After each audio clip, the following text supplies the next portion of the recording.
Bonjour et bienvenue dans le Podcapsuleur, le podcast qui aime la bière et les brasseurs. Dans cette nouvelle saison, je vous emmène à la rencontre des brasseurs belges. En Belgique, la bière, c'est sacré. Depuis 2016, la bière belge est inscrite au patrimoine culturel immatériel de l'UNESCO. Pour 11,5 millions d'habitants, la Belgique compte environ 300 brasseries. Certaines sont de véritables institutions créées depuis plus d'un siècle, avec une vraie histoire et une énorme tradition. D'autres sont bien plus récentes, comme celle que nous découvrons aujourd'hui.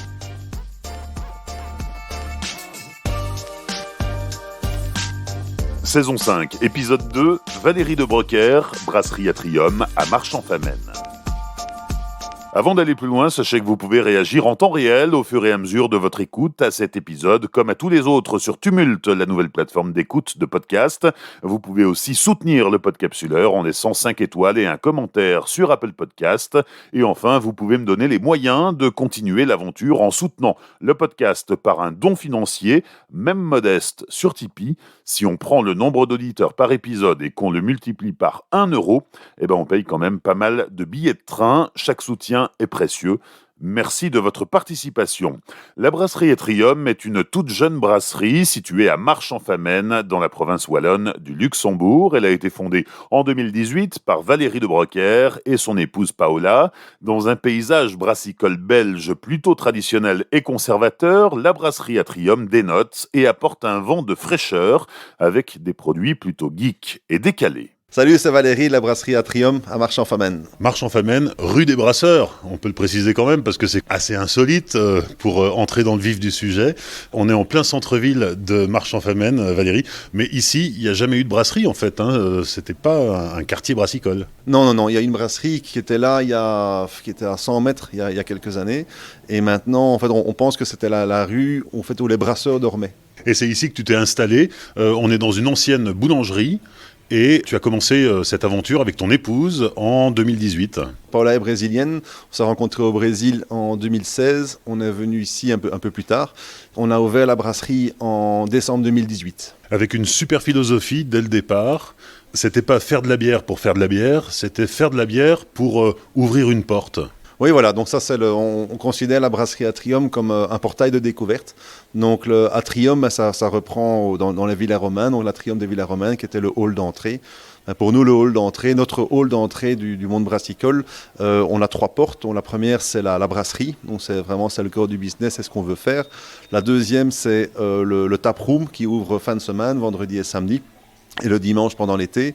Et la troisième sont les événements qu'on fait sur place. Avant ça, donc il y a eu l'étape Brésil, d'où tu as ramené ta femme, qui est d'ailleurs zytologue, et c'est autour d'une bière que vous vous êtes rencontrés. Quand j'étais à São Paulo, je cherchais du boulot comme commercial. Et voilà, celle qui m'a interviewé. J'ai passé les 2 interviews. Et puis on est revenu ici. Et c'est vrai qu'on travaille ensemble dans le monde brassicole depuis qu'on s'est connus. Et la De One, d'ailleurs, c'est la première bière qu'on a brassée ensemble, donc quand on s'est connus. Donc c'est la bière qu'on a brassée quand on s'est connus au Brésil. C'est la bière qu'on a brassée quand on a déménagé ici en Belgique. C'est la bière de notre mariage, mais là on l'avait fait à 10%. Et c'est la bière de la première bière qu'on a brassée dans notre grande cuve ici. C'est quoi ton parcours avant de rencontrer Paola et de sauter à pieds joints dans la bière ? J'étais costume-cravate jusqu'à 25 ans et un jour, ras-le-bol, j'ai coupé ma cravate en sortant, j'ai dit plus jamais. Je suis parti en Australie pendant initialement ce qui était 6 mois, je suis resté 7 ans. Et donc pour payer mes études, j'étais garçon dans un bar belge. Et ensuite, quand j'ai terminé mes études, ils m'ont offert la gérance de ce bar-restaurant. Ensuite, donc, je suis resté là en total de 7 ans. Puis je suis parti au Brésil, où là, j'ai ouvert une école d'anglais pour l'Oreca, pour la Coupe du Monde. Quand c'était terminé, je suis parti dans le Nord, où là, j'ai ouvert avec un autre Belge un lounge bar à la plage. Et quand le bar était parti, là, j'ai voulu revenir vraiment dans le monde brassicole. Je suis retourné à São Paulo, là où j'ai cherché du boulot et où j'ai rencontré Paola. Alors pour les non-initiés, l'Oreca c'est hôtellerie, restaurant, café, qu'en France on appelle le CHR, café, hôtel, restaurant, mais c'est exactement la même chose. Exact, c'est la même chose. Et de là, comment est venue l'idée, la volonté, l'envie d'ouvrir une brasserie ? Quand on est revenu, moi je travaillais en production, j'ai commencé à la brasserie Fantôme, donc on voulait vraiment se remettre du côté production, ce qu'on brassait à la maison. Et en revenant ici, donc j'ai travaillé à la brasserie Fantôme, puis j'ai travaillé dans une autre brasserie. Paola a travaillé aussi pour une autre brasserie. À un certain moment, on s'est dit pourquoi est-ce qu'on ne ferait pas ça pour nous ? petit à petit, on rentrait le soir, on partait à 7h du matin, on rentrait, parce qu'on faisait des cours de microbrasserie aussi, on rentrait à 10h et on se mettait encore sur les PC. Et tout ce qu'on avait pensé pendant cette journée-là, on mettait dans un plan financier, on mettait sur un plan de business. Et voilà, petit à petit, en fait, les choses ont pris. On a présenté le projet à plusieurs personnes qui a été aux banques. Les banques nous ont suivis. Et en fait, bizarrement, on n'a eu aucune accroche pour monter la brasserie. Et ça s'est passé quand même assez rapidement. Et vous vous êtes installé donc à Marche-en-Famenne, mais pourquoi ? Parce que toi, tu es plutôt de Bruxelles, ton épouse est brésilienne, donc il n'y avait rien qui vous prédestinait à atterrir ici ? C'est ça, donc en revenant du Brésil, moi je travaillais à la brasserie Fantôme, qui est à 5 km d'ici, et donc on voulait travailler... on voulait vivre proche du boulot. Et aussi, on cherchait une ville où il y avait un train pour que Paola puisse trouver du boulot à Namur ou à Liège s'il fallait, parce que c'est quand même assez petit ici. Et en fait, on a adoré cette ville. Alors moi, j'ai déménagé, je ne sais pas, peut-être 12 fois dans ma vie, mais jamais je me suis senti à la maison comme ici. C'est vraiment, et je me souviens qu'on en parlait, évidemment au début c'était difficile, Paola ne travaillait pas, on était à la maison et tout ça, un peu déprimé, je lui disais écoute au moins, et elle tant que moi, on trouvait cette ville super. Et je lui ai dit écoute, je me souviens, je lui ai dit écoute, on sait déjà où on veut habiter, et c'est certain que les choses vont découler de ça naturellement. Et c'est vrai, en fait, on a ouvert la brasserie à 10 mètres de où on habitait, en fait. Donc ça, c'était une sacrée opportunité. Une ancienne boulangerie, on l'a dit. Tu as bien cru que c'était une boîte de nuit, mais ça n'a pas duré très longtemps. Exact. Donc, quand on est arrivé, j'ai été chercher Paola à l'aéroport, c'était un vendredi. Et donc on est revenu ici, alors on voyait de notre terrasse, on voyait l'arrière de la brasserie, l'arrière de cette boulangerie industrielle. Bon, c'était juste un entrepôt, et il y avait une musique infâme électronique qui sortait d'ici, et il y avait des lumières de toutes les couleurs. On entendait les gens crier, on s'est dit ah merde, ça y est, c'est une boîte de nuit, et le gars qui nous l'a loué ne l'a pas dit quoi. Et finalement, c'est là que tu t'es installé. Exact. Et la brasserie a été bien accueillie parce qu'il n'y avait pas de brasserie dans la commune. Tout de suite, ça a pris. Les habitants étaient contents de voir arriver cette brasserie Atrium. Oui, bien sûr. Au début, c'était assez nouveau. Je pense qu'ils étaient contents de voir aussi des bières différentes. On ne faisait pas de blonde, pas de brune, pas de triple, donc c'est quand même quelque chose de nouveau. Et les gens venaient voir. Je pense que beaucoup ont accroché au concept et heureusement aux bières aussi. Et alors, quand on fait pas de blonde, pas de brune, pas de triple, on fait quoi ?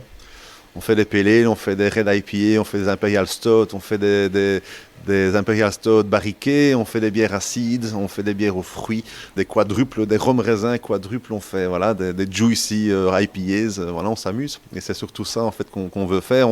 On suit pas la mode, on suit pas les tendances, on suit en fait l'humeur, l'humeur du brasseur, l'humeur des brasseurs. On brasse ce qu'on veut boire en fait. C'est une gageure au pays de la bière. c'est quand même une chose quand même assez unique qu'on fait et qu'on veut donner un petit peu un shoot dans le monde brassicole local. On importe une vision évidemment due à mes voyages et à la nationalité de Paola. On importe une vision internationale qu'on veut vraiment répercuter localement et régionalement. Fin 2021, tu vises à peu près 1000 hectos de production. C'est une belle progression dans la brasserie, mais ça n'a pas toujours été comme ça. On a commencé petit. Bien sûr, on a commencé petit, oui. On a commencé au début, on a fait première année 450, je pense, hectos.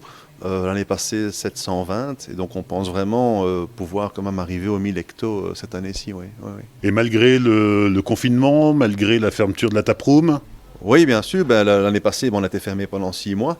Je pense que ce qui nous aide, c'est que justement, on fait beaucoup de bières différentes. Donc, on a 6 bières fixes toute l'année. Et alors, à côté de ça, on fait des bières éphémères, de 1 à 2 bières éphémères par mois. Et donc, c'est ce qui nous permet, en fait, de faire quand même pas mal de volume. Oui. Tu brasses ou c'est plutôt le domaine de Paola ? Tous les deux. En fait, maintenant, ce qui se passe, c'est on fait les recettes tous les deux. On a une réunion tous les lundis matin où tout ce qui se passe se fait le lundi matin. On fait les recettes tous les deux. On parle du commercial, du marketing, des finances et tout ça. Et alors, dans la journée de tous les jours, moi, je suis plus commercial et administratif. Et Paola s'occupe plus alors du calendrier de production. Donc maintenant, on a Julien qui nous aide, qui est employé, et Daphné qui est stagiaire. Et là, on recherche encore un troisième pour l'instant. Donc, tu es commercial, mais tu as définitivement raccroché le costume-cravate ? Ouais, ça c'est certain. Mais on veut quand même brasser de temps en temps parce que c'est quand même, initialement, on ouvre une brasserie parce qu'on aime brasser, mais finalement, on se retrouve beaucoup derrière un PC, au téléphone pour essayer quand même, faut quand même vendre les produits, c'est bien les brasser, mais il faut les vendre. Donc ça, c'est quand même la partie un peu plus difficile, évidemment. Alors, je lance tous les brassins, parce qu'on habite tout près, donc à 6h du matin, c'est moi, et c'est gai d'être ici, hein, de lancer le brassin, de toucher le malt et de revenir un petit peu à l'essence, en fait, de qui on est, de ce qu'on fait. Et voilà, c'est quand même une chouette expérience et mais on doit évidemment un peu laisser la part aux employés et faire vivre le business, quoi. Voilà.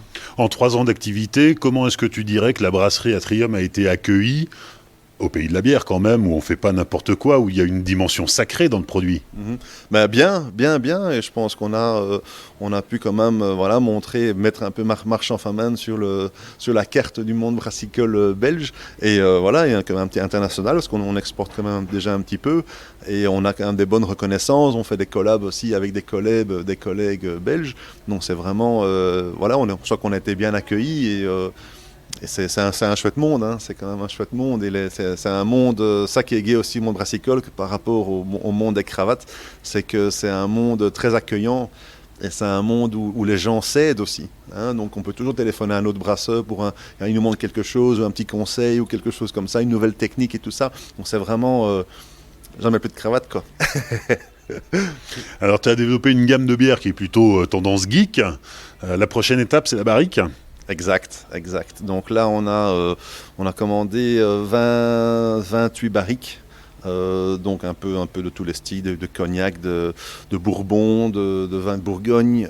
Il y a aussi alors des barriques de bois brésilien, comme on avait déjà la Burana, et alors celle-là au-dessus, la Jequitiba et Balsamo. Et voilà, ça c'est maintenant un peu le nouveau petit projet de la brasserie. Donc on a un lieu de stockage externe où on va commencer à faire de l'élevage en barrique. Ouais. Et les racines, puisque tu en parles, les racines brésiliennes de Paola, on les retrouve dans certaines bières? Oui, bien sûr, oui. Donc on a l'Onyx Amburana, justement, qui est notre Imperial Stout, qui est vieilli dans des barriques d'Amburana, donc qui lui donne des notes de noix de coco grillée, de cannelle, donc c'est vraiment super intéressant. Et là, on a recommandé de nouveau des autres barriques de bois brésilien, dont une de 1000 litres. Et alors on a fait aussi des bières acides, fruits de la passion, papaye. On a fait aussi une bière acide à la goyave, c'est pour une fermentation spontanée. Et là, il y a une Imperial Stout au fèves Tonka qui va sortir bientôt et qu'on va goûter très prochainement avec vous ici. On va visiter? C'est parti.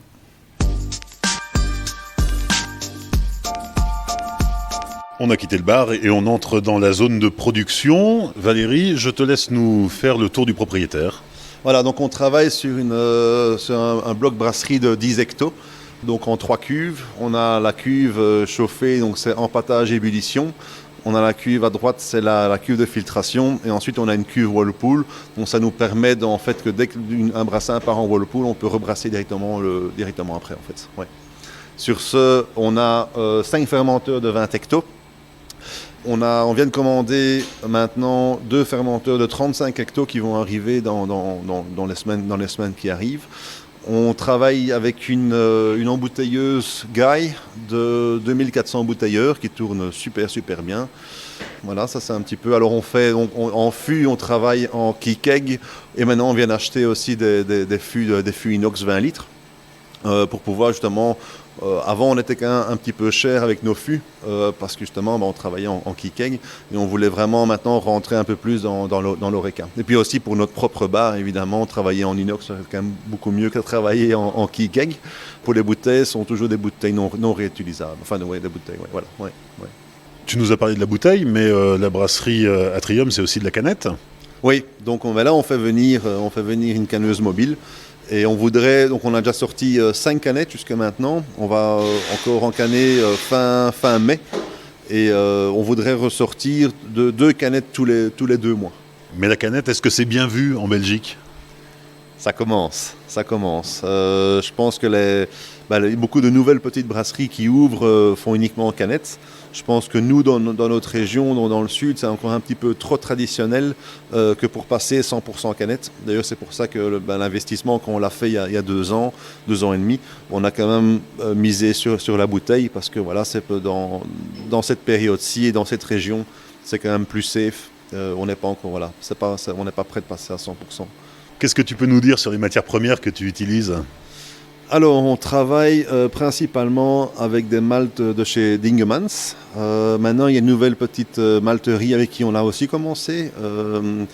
Et donc, eux, c'est assez sympa et c'est local. Et voilà, pour les houblons, on travaille principalement avec Yakima. Et voilà, en fait, et alors on a des houblons américains, anglais et de Slovénie également. Et voilà, c'est pas. Et les levures, on travaille avec notre propre levure qu'on réensemence à chaque fois. Et pour certains, on utilise des levures sèches, quoi, pour certaines bières. Ouais. C'est quoi avoir sa propre levure ? Donc c'était quand on était brasseur amateur, et à un certain moment, on s'amusait quand même pas mal, et à un certain moment, on avait trouvé vraiment une levure qui nous plaisait très fort. Donc on l'a fait isoler, et donc c'est cette levure-là qu'on utilise pour notre pale ale, red IPA et nos stouts. On demande au labo de nous faire une quantité qu'on a besoin de levure fraîche, et ensuite on la repropage, on la met, alors on la split, on fait un batch de bière très légère, et puis après on la split. Et alors voilà, ça devient toutes des familles qu'on garde dans un arbre généalogique là, dans le bureau. Et voilà, et quand on sent que la levure commence un petit peu à avoir dur, voilà, on redemande une souche nouvelle. Ouais. Valérie, comment ça se passe la création des nouvelles recettes, puisqu'il y a 2 bières éphémères par mois ? Oui. Voilà, ça se passe le lundi matin à partir de 7h30. Donc on décide en fait, dans cette réunion, on décide quelles sont les prochaines bières qu'on voudrait faire. Ensuite, on se donne justement cette semaine-là, chacun dans son coin, recherche un petit peu, pense un petit peu à ce qu'il voudrait avoir dans cette bière-là. Et donc la semaine suivante, on met nos idées en commun et on fait le design de la bière ensemble. Ouais. Donc c'est ça qui est gai, c'est que c'est vraiment tout part vraiment de cette réunion du lundi matin. Et c'est donc pour l'instant, qu'est-ce qui va sortir ? On a une Oat Cream Gvaik IPA qui va sortir très prochainement. On a une Imperial Stout à la fève Tonka qui va sortir. Pour les canettes, on a une Sour IPA qui sortira, et l'autre on l'a pas encore, l'autre est pour lundi prochain. Donc voilà, donc ça c'est tout vraiment ça qui est très gai, comme tout se fait ensemble. Et avant c'était plus compliqué parce que chacun faisait un petit peu tout en même temps, et donc c'était un peu le bordel parce que parfois on se marchait sur les pieds. Donc ça arrivait qu'il y avait un employé qui venait chez nous dire tu dois faire ça, puis l'autre arrivait, tiens tu peux faire ça, ouais, je viens de lui demander de faire ça, ou alors ou demander de faire quelque chose d'une différente façon. Donc parfois là, on devait absolument, pour le bien-être de la société et surtout du couple, on devait absolument splitter les responsabilités. Donc voilà, tout part de cette réunion du lundi matin, mais après voilà, tout découle, chacun fait son boulot, et les choses se passent quand même super bien. Et donc voilà, tous les recettes, on les fait en fonction. Aussi, parfois, on peut trouver des ingrédients brésiliens ou atypiques. On avait fait l'année passée la Selva, qui était avec du houblon barbe rouge et du guarana, et qui était aussi une double IPA qui était très bien partie. Voilà, donc dès qu'on sait mettre la main sur des ingrédients un peu plus atypiques, on va dire, alors là, directement, on utilise ces ingrédients-là pour réaliser une prochaine bière. Ouais. Et le travail en couple, au-delà de ce que tu viens de nous raconter, ça se passe bien. Le soir, vous arrivez à déconnecter et à avoir une vie de couple, une vie de famille normale ? C'est difficile.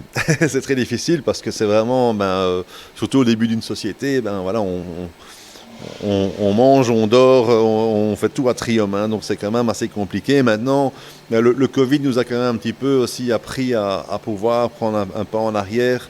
Et aussi on a engagé des personnes récemment, parce qu'avant c'était uniquement Paul et moi pour tout faire. Donc on a quand même maintenant, on arrive à prendre un pas en arrière une fois qu'on arrive à la maison. Et aussi avant on habitait juste à côté, donc à 10 mètres d'ici. Et là c'était vraiment très compliqué parce qu'on commençait à 6h du matin, on se réveillait, on était à la brasserie.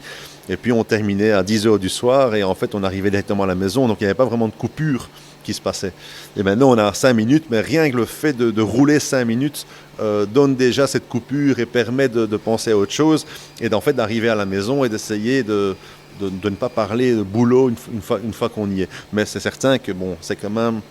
c'est une passion aussi, hein, donc c'est difficile de mettre une passion de côté. Voilà, on arrive à la maison, il n'y a plus de passion, c'est terminé.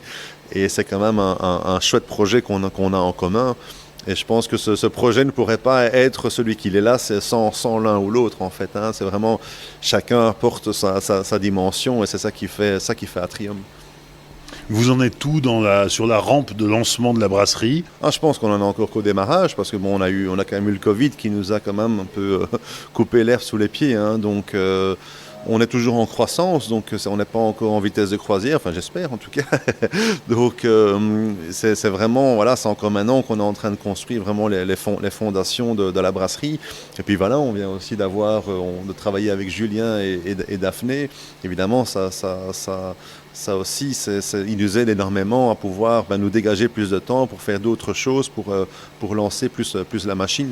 Donc je crois qu'on voudrait vraiment, vraiment plus pouvoir se concentrer sur le local, parce que jusqu'à maintenant, on n'a pas eu beaucoup de temps, évidemment, de pouvoir aller voir les magasins locaux, les supermarchés, les restaurants, les Horeca. Donc, c'est quand même maintenant, la prochaine étape, c'est vraiment pouvoir s'implanter un peu plus déjà dans la ville et dans la région. Donc voilà, on va aussi investir un peu plus dans la pub, comme des parasols et des choses comme ça, pour vraiment montrer que la région est Atrium, quoi, hein. On va goûter? Exact, on y va.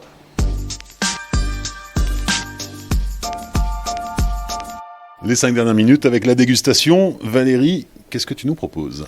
Donc je vous propose la première, c'est la The One. Donc en fait, ça c'est vraiment c'est la toute première bière qu'on a brassée, qu'on s'est connue, donc au Brésil. Première bière qu'on a brassée quand on est arrivé ici à notre appartement. C'est la bière de notre mariage, mais là on l'a fait à 10%. Et c'est la première bière qu'on a brassée ici dans les grandes cuves. Donc c'est une saison traditionnelle, graines de coriandre assez sèches, assez fruitées. Alors on fermente pas trop parce qu'on veut pas non plus des gros esters. Donc on aime vraiment avoir vraiment beaucoup plus le goût de levure et du grain que vraiment des gros esters. Voilà. Donc ça c'est la saison, c'est un peu notre histoire, quoi. Hein. C'est là que tout a commencé. Et c'est une bière qui a été reconnue dès le démarrage de la brasserie avec déjà des médailles. Oui, voilà. Hein. Donc on a gagné la médaille d'or au concours European Beer Star à Nuremberg il y a 2 ans. Donc en 2019. Oui. Après 6 mois de vie. Oui, oui. Couleur jaune paille. Pour la mousse, il y a quand même un beau col de mousse qui colle au verre. Des arômes. On a quand même quelques esters et aussi des graines de coriandre. En bouche, on peut retrouver les graines de coriandre et les esters fruités, très sèches en bouche, très facile à boire, très digestive. Voilà, c'est une bière un peu pour tous les moments. Deuxième dégustation. Oui, donc maintenant on est à la Portal. Donc la Portal, c'est la petite dernière des bières fixes, donc on a toute l'année. C'est une Hoppy Session de 4% et demi. Alors on l'a fait très léger parce que c'est vraiment ça qu'on veut boire quand on va dans les bars des clients et avec des collègues et tout ça. C'est vraiment une bière de session. C'est une bière qu'on peut boire toute la nuit. On l'a fait aussi avec des houblons assez communs, hein, donc Mosaïque, Simcoe, Citra, qui sont des houblons que tout le monde aime. C'est une bière vraiment, c'est vraiment une bière de soif, vraiment une bière de soif. Alors la Portal reprend un petit peu les débuts du nom de la brasserie. Atrium, c'est le portail du monde d'entrée du monde brassicole. Donc cette bière-là, en fait, c'est vraiment la bière avec laquelle on peut rentrer dans le monde brassicole facilement. C'est une bière qui ouvre les portes, qui est très accessible par tout le monde. Et les gens commencent par cette bière-là pour ensuite pouvoir continuer dans le monde brassicole et boire des IPA, des Red IPA, des stouts par la suite et tout ça. Voilà. La robe, elle est assez opaque parce qu'on met de l'avoine pour avoir un peu plus de corps en bouche. La mousse est assez dense également. Au nez, on peut retrouver les arômes d'agrumes de ces houblons. Et en bouche, donc elle est assez sèche, donc évidemment on a voulu la garder vraiment du côté bière de soif, mais avec un léger corps et les arômes de houblon restent en bouche également. Troisième dégustation, là on passe du coq à l'âne ou presque, on est sur une bière noire. Oui, exact. Donc ça c'est la coffee, donc celle qu'on boit maintenant, c'est la coffee version Brésil. Donc on avait fait la première coffee, c'était en 2019, c'était version uniquement Indonésie, donc avec du café indonésien pressé à froid, hein, donc cold brew, hein, comme on dit. On l'a refaite encore en 2020 et cette année-ci, on a décidé de faire en fait 3 versions. C'était donc celle initiale qui était l'Indonésie, la Brésil et aussi avec du café colombien. Donc celle-ci, c'est une sweet stout, donc 8% et demi. Brassé avec du lactose. Et alors évidemment, on essaye de ne pas trop aller vers le côté chocolat pour pouvoir vraiment, et trop torréfié non plus, pour pouvoir vraiment laisser passer les odeurs et les arômes du café. Donc très facile à boire aussi. C'est une bière en fait qu'on a très bien vendue, qu'on a eu des super retours et on compte la rebrasser une fois l'an et toujours aussi en 3 versions. Voilà. Pour la mousse, on a donc une mousse claire avec des bulles assez grosses. Pour évidemment la robe noire, hein, donc jet black, hein, donc vraiment très noir. Les arômes. Dans celle-ci, on a vraiment les arômes de café. Et c'est très intéressant, comme on fait du cold brew et qu'on met le café vraiment juste avant l'embouteillage, on peut vraiment sentir, si on compare les 3, on peut vraiment sentir les différents arômes de chaque café. Donc c'est très sympa. En bouche, même chose. Donc évidemment, il y a un petit peu de lactose pour faire café crème, hein. Mais vraiment aussi, de nouveau, le lactose peut aussi un peu donc remonter les arômes du café en lui-même. Voilà, donc on retrouve vraiment, en bouche, on retrouve ce qu'on a au nez. C'est dessert, hein, donc c'est quand même, peut-être oui, en fin de journée, enfin, moi je bois ça à tous les moments, je n'ai pas vraiment de moment pour boire ça. C'est une bière de dégustation, c'est certain, c'est pas une bière qu'on boit l'une à la suite de l'autre. Voilà, il faut prendre son temps, faut apprécier le produit et ses arômes, quoi, hein, donc voilà, ouais. Nouvelle dégustation, là on est allé puiser au fermenteur. Oui, donc ça c'est la petite qui sortira dans 2-3 semaines. C'est Imperial Stout, 12,3%, qui s'appelle Juruá. Donc c'est une région en Amazonie où on retrouve en fait les fèves tonka. Donc voilà, on a mis dans cette bière-là, donc on a infusé la bière avec des fèves tonka qu'on a ramené du Brésil lors de notre dernier voyage. Donc en fait on est vraiment parti sur une base beaucoup plus chocolatée pour vraiment faire ressortir l'arôme de ces fèves tonka. Donc évidemment maintenant à ce moment-ci il sort de fermenteur, donc elle n'est pas encore vraiment carbonatée, donc pas de mousse à ce point-ci. On a quand même l'équilibre entre le chocolat et la fève tonka. Je goûte, hein. Donc on retrouve vraiment la balance entre les deux, entre le côté chocolaté et la fève tonka que nous avons mis dedans. Évidemment, la robe, c'est également hein, bien noir. On a quand même une légère note d'alcool qui reste dans la bouche. Bon, on a quand même toujours du 12,3% d'alcool. Voilà, facile à boire, petit déjeuner. Simple, bien fait, rapide. Valérie, on continue. Oui, là on arrive sur la cosse. Donc ça, elle vient du fermenteur aussi. Elle sortira très bientôt. Elle est en 4e jour de refroidissement. Il y a encore quand même un peu de levure en suspension et de houblon en suspension. On est sur une haute cream Kveik avec pillé. Donc levure Kveik norvégienne, on a fait fermenter cette bière-là entre 35 et 40 degrés. Levure, fermentation très rapide. Et alors grosse dose de houblon au whirlpool et grosse dose de houblon en fermentation aussi, en dry hopping pardon. Donc haute cream, donc une quantité très haute de avoine. Donc ce qui lui donne en fait vraiment l'aspect très laiteux, très opaque, ok. Concernant mousse, pour l'instant, il n'y a pas encore parce qu'elle sort du fermenteur. Au nez, moi, j'ai énormément de ananas et orange. Et en bouche, je vous le dis dans 2 secondes. En bouche, on retrouve ces caractéristiques. Et ça termine avec vraiment un goût de pêche quand même assez fort. Donc voilà, Oat Cream Gvai IPA, assez facile à boire, 6,7% d'alcool. Et alors Kos, ça signifie en norvégien tranquille, relax. Et donc en fait l'étiquette de cette bière, ce sera donc une bagarre de coussins. Parce que c'est fun, parce que c'est léger, parce que c'est soft. Et voilà, c'est crémeux, hein, comme un coussin. Voilà. Alors là, on est sur la clémentine. Donc c'est notre blanche, brassée avec des vraies zestes de clémentine. Donc levure de blanche pour celle-là, brassée évidemment avec 35% de froment. On a vraiment une belle mousse évidemment, comme une blanche doit l'avoir, hein, assez onctueuse. On a une légère turbidité, hein, donc elle n'est pas complètement claire. Maintenant, c'est pour ça aussi que c'est artisanal, donc en fait toute la lie, tout ça qui se retrouve au fond de la bouteille, il faut vraiment la boire avec. Hein. En arôme, on retrouve l'arôme de levure et aussi l'arôme de clémentine. Et en bouche, celle-ci je ne dois pas la boire, je la connais assez bien. Et en bouche, on retrouve quand même pas mal de pétillance, comme une blanche doit l'avoir.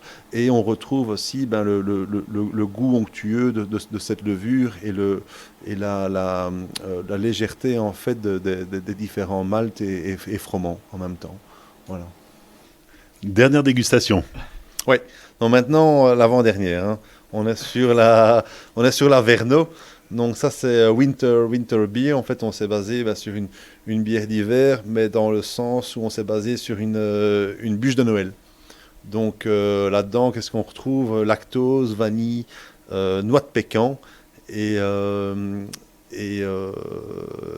cacao. Voilà, donc c'est vraiment c'est très dessert. C'est limite White Stout, et Winter Ale. Voilà. Et donc belle mousse super onctueuse. La robe, elle est ambrée, ok. En arôme, on peut retrouver la noix de pécan. Et en bouche, on retrouve un petit peu tous les arômes qu'on retrouve au nez, quoi. Et ça se termine par une note un peu plus chocolatée. C'est légère carbonatation. Ça.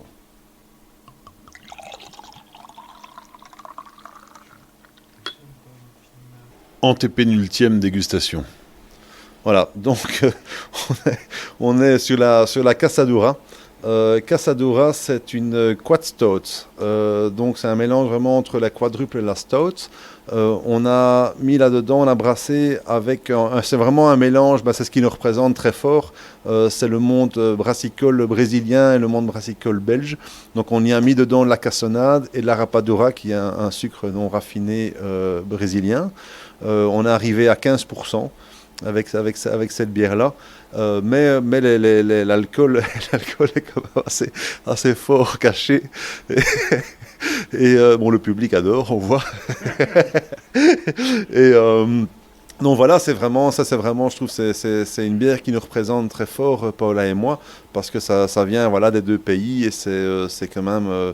C'est très balancé, malgré l'alcool, on peut vraiment retrouver les arômes de la cassonade et alors de la rapadura. Alors, pas une forte carbonatation, parce qu'on voulait vraiment garder tous les arômes. On a vraiment c'est noir, hein, donc du côté stout. Aux arômes, on a plus de côté cassonade. Et aussi les arômes de raisin et de fruits secs du côté de la quadruple. Et en bouche, on retrouve un petit peu le côté quadruple, sans avoir trop d'importance pour le côté stout du côté torréfaction. Et on a sur la fin, on a vraiment un goût sucré qui rappelle la cassonade. Donc voilà, sur ça, c'est une bière